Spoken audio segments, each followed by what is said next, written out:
Hi everybody, Bill McCabe here, and welcome back to Iron Crane Dojo. We're going to pick up where we left off before I took my summer break. We were constructing some cane concepts, and I left off where I was showing you how to develop a system within yourself by having somebody stand stationary in front of you and then have the cane reveal to you the many things that you can do with it. And we did the basic strikes, and then we did the basic joint lock techniques. And we're going to talk now about how the cane can be employed to destroy an opponent's balance, or how to off-balance an attacker using the cane. But what you want to do with a cane is take it from a very basic level with your partner standing stationary. So I'm going to ask Sensei Chris, if you will, to come over here and say hi to our friends, Chris. And you have the cane, and the obvious first implement here is the hook of the cane. And that's the first thing you think of when you want to off-balance somebody. And off-balancing can be something as simple as reaching around and capturing. Reaching around and capturing. When you off-balance the person, you can assist with two hands. You actually have a strong leverage point here, even if you just do it with one hand, because you've already broken his balance when you've hooked. You can sort of see the top half of his center line is tilted forward. It takes much less power to move him now that he's tilted. And you can go the opposite direction with the knee if you choose to do that. But you see, if he's vertical, you don't quite have that leverage. So what happens is as you attach the cane, you tilt his balance a little bit. You have to develop that habit within yourself, the balance breaking habit. And then as soon as you have that, then you're free to do the follow-up moves or just to take the person down to the ground. If you take the person down to the ground, you drop hard and then the person goes down. And let's just say you go down to the ground. As the person goes down, the cane disengages. You bring it around and you use it like a hammer for a hammer strike. Okay? Thank you. Going back up. So the beauty of that particular move is that it attaches quickly. You have a counter. You can follow up with something and use it for additional flow follow-up as you see appropriate. When you work with this, you want to work it both ways. Okay, so you can do it on either side of the body. Same thing. Now, another interesting move is this. It's an off-leveraging move, and you want to be able to develop the ability to do this in four directions. You're in here, and I'm going to ask you to bring the video in close to me. This is like a bridge, and I'm going to hit two leverage points here. One is on the jaw, and one is on the shoulder. You see the angle of that? And you can see how much leverage I have. Now, bring the camera outside him and look to the far side of his body over there. Go by the window, if you will. Over by the window? Yeah, I want you to do a side view of him. And you can see the amount of leverage I'm generating on his body, okay? So it's a very simple move. You can do it with two hands guiding it into that spot. When you get good at it, you can just do it with one hand. You just do it in the aftermath of a strike. You hit, and then follow up. So it's a very quick move. You can do the same thing opposite side. Do it this way. You can also do it walking through. Okay, you can do it as a walk-by move. He throws a right punch. I'm here, and the walk-by would be here. On the back side, just stand here, sir. Same move. I might have struck a leg. I come from behind, and I angle in, capturing him from the rear side. That's why I call this a four corners type of a move, because you do it four different directions, and I'm here. You see, every time I'm varying the direction and angle of this, and it changes it, but it's still the same technique. Okay. You have other walkway moves using the hook of the cane. I'm going to have Sensei Chris stand here, camera's over there. I walk by,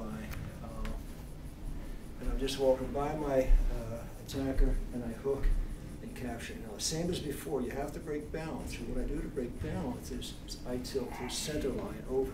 As soon as I do that, I can drive him to the ground. This works both ways, both sides. Here, down. I'm not using a lot of power. I'm using a lot of caution here, okay, because we don't want to have any accidents. If we break our partners, then we have to find new ones, and it's getting harder and harder to do that. If you spend 40 years breaking partners, you run out of volunteers. Okay, now, there's many other leverage takedowns. One that's very nice to explore is this. You're walking low on a person, and you're doing a knee trap. Basically, I'm going between his legs, behind his left leg, and over his right knee. And I'm stepping with my right leg. This is what leverages the move. And as soon as I pop him, you can see the impact it has on his leverage. If I do that really fast, he'll go to the ground. But I'm just being cautious today and being mindful of his knees. But you come in, you can hit the groin, and you follow through the takedown. Follow the hit if you choose to do that. That works both ways. But what I want you to understand about this particular move is that you want to set up as you're outside the person, and the right leg is parallel to the knee.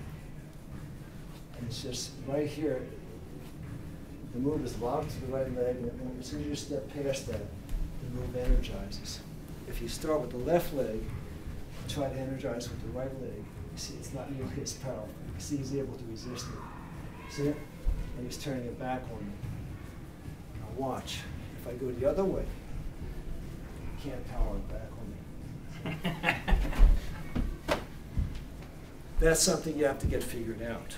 Okay, if you do it one way, it works beautifully, and if you do it the other way, it's a 50-50 struggle.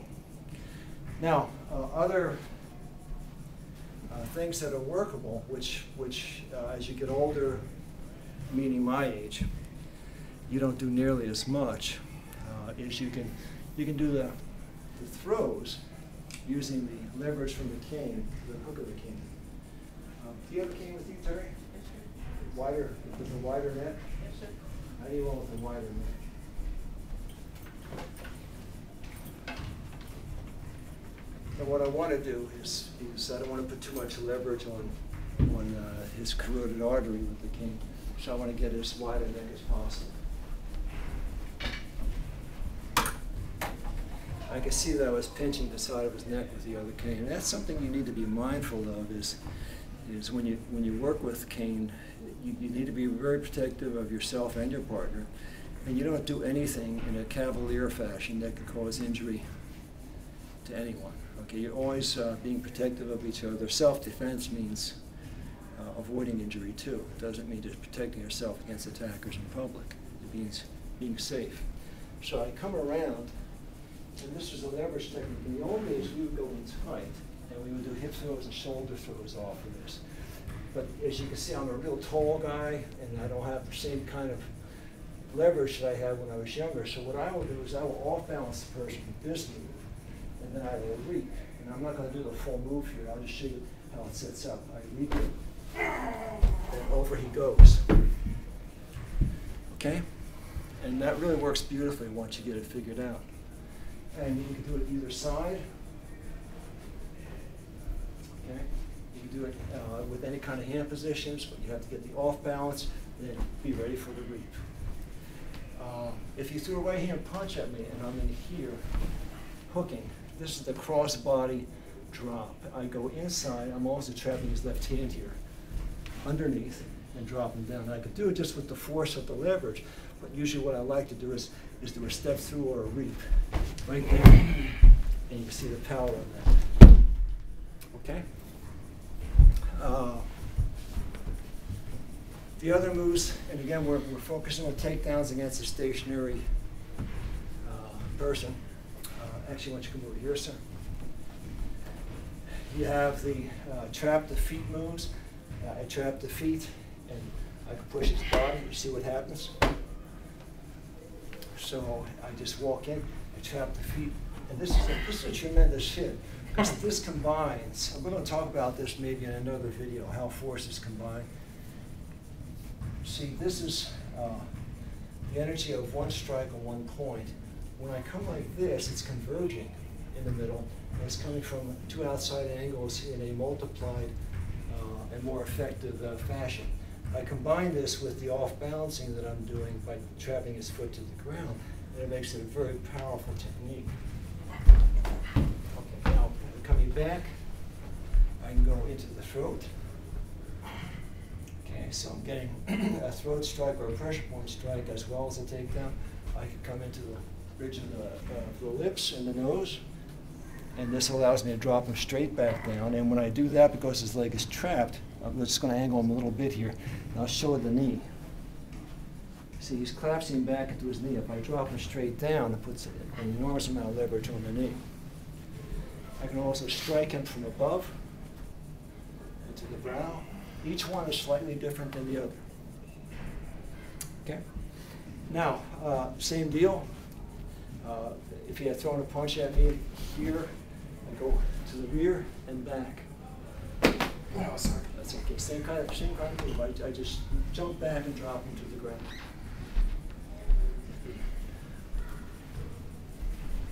You have the angles on the knees. Say he comes forward and takes a step, and nothing else. Good. As soon as that knee is exposed, you have the lateral angle tackle. You have the pull downs with the cane against the shoulders or the necks or the collar from either side. And you have the cross moves. You come underneath, trap around. Now watch. Okay, watch. Amplify. And you have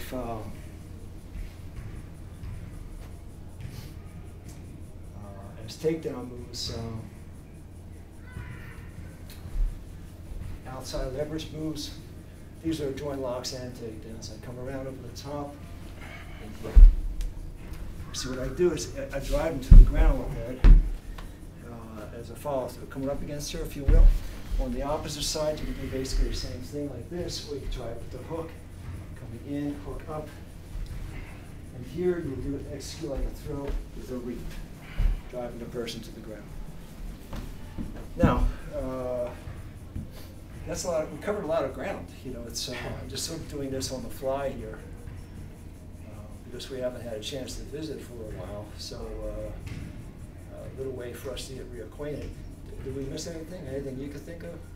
No, I covered them. Okay. So that'll be that for now. Okay, we'll see you down the line. Stay well. Do well.